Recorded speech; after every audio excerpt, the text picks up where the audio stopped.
Estou com medo, Reino Unido. Por que estás com medo, Polônia? Eu sinto que a Alemanha vai me atacar a qualquer momento. Sabes que isso nunca vai acontecer. Olá, Reino Unido, cheguei agora não. Está bom, obrigado. Tchau, vem cá. Ah não, eu sabia. Sejam muito bem-vindos à Voz de Abril. Eu sou Miguel e agora começamos a guerra. Depois de 4 episódios do pré-guerra, vamos começar a falar e começar bem com a invasão da Polónia.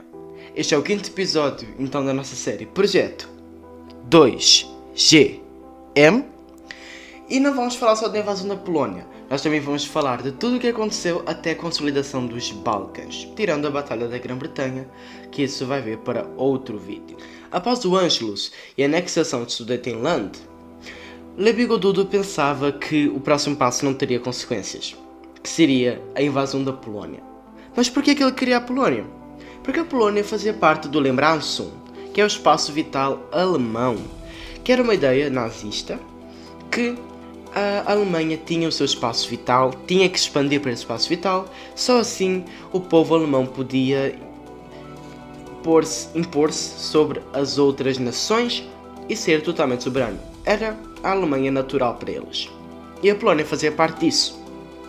Entretanto, a independência da Polónia era garantida pelos aliados, especialmente pelo Reino Unido, o que significava que, no papel, o Reino Unido tinha que entrar numa guerra contra qualquer país caso ele invadisse a Polónia. A questão era que o Le Bigodudo pensava que isso não iria acontecer. Mas, mesmo para garantir, antes dele invadir a Polónia, decidiu assinar um tratado de não agressão com a União Soviética. Exatamente, com a União Soviética, sua pior inimiga. Mas acabou sendo assinado, foi chamado Pacto Molotov-Ribbentrop, e os dois países já não podiam se atacar, na teoria, só que esse pacto foi quebrado. Então houve uma divisão do leste europeu entre a Alemanha e a União Soviética, onde a Alemanha ficaria com as terras mais ocidentais da Polónia e a Lituânia, e a União Soviética ficaria com as partes mais orientais da Lituânia, majoritariamente as regiões etnicamente ucranianas e bielorrussas, enquanto também ficaria com a Estónia e a Lituânia. Entretanto, esse acordo foi revido já durante a invasão da Polónia, onde a Lituânia foi cedida à União Soviética em troca de mais terras na Polónia para a Alemanha. Assim, no dia 1º de setembro de 1939, a Alemanha invadiu a Polónia sem declaração de guerra.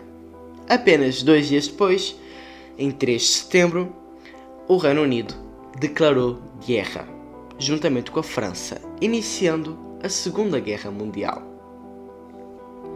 Os alemães, então, na invasão da Polónia, puseram em prática a sua estratégia de Blitzkrieg, que então era um ataque extremamente rápido e coordenado, onde tanques, aviões e infantaria eram extremamente coordenados, de forma a que o ataque seja o mais rápido possível.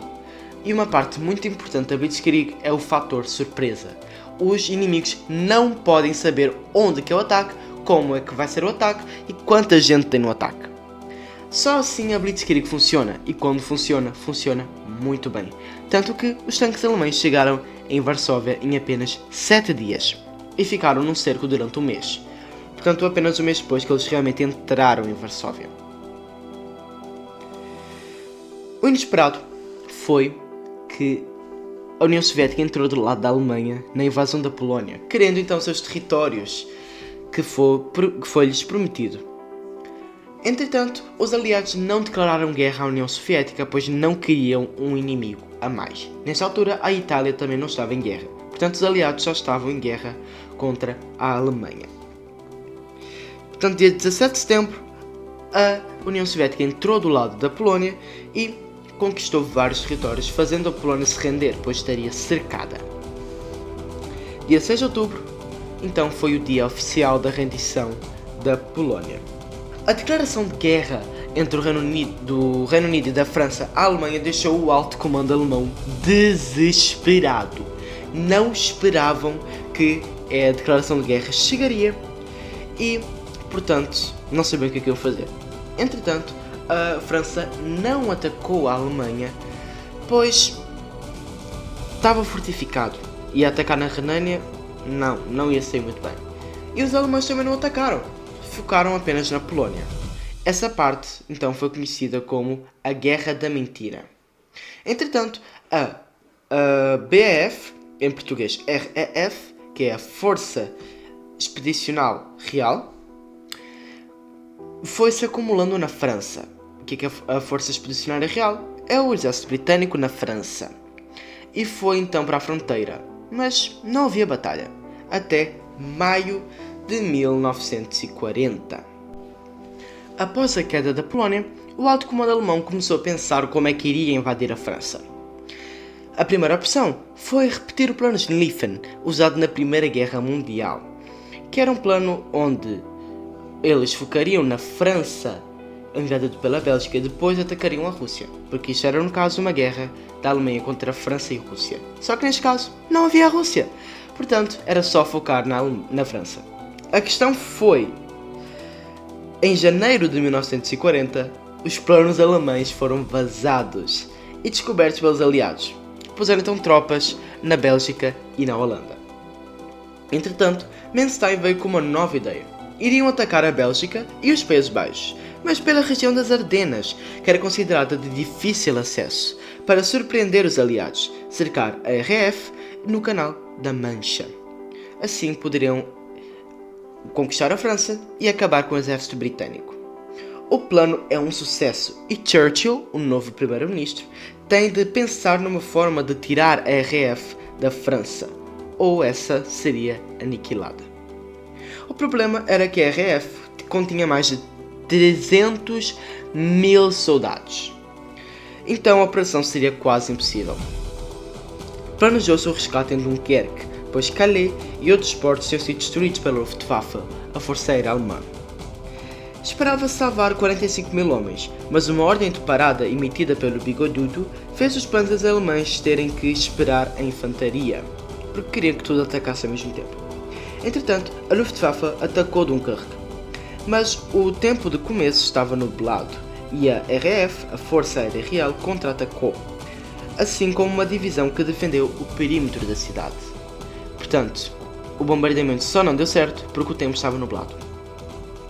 Do começo, o desembarque em Dunkerque foi demorado, mas paradões descobertos pelos britânicos e construídos por eles com tanques, caminhões e artilharias fizeram com que muitos salvassem muito mais rapidamente, entrando diretamente nos barcos.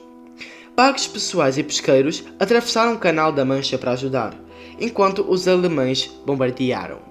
No fim, 350 mil pessoas foram resgatadas, incluindo 100 mil franceses. Entretanto, os alemães continuaram a conquistar a França, e Paris caiu no dia 14 de junho. E no dia 22, a França assinou o armistício na mesma carruagem que foi assinado o Tratado de Versalhes. Concluído assim a vingança alemã sobre a França.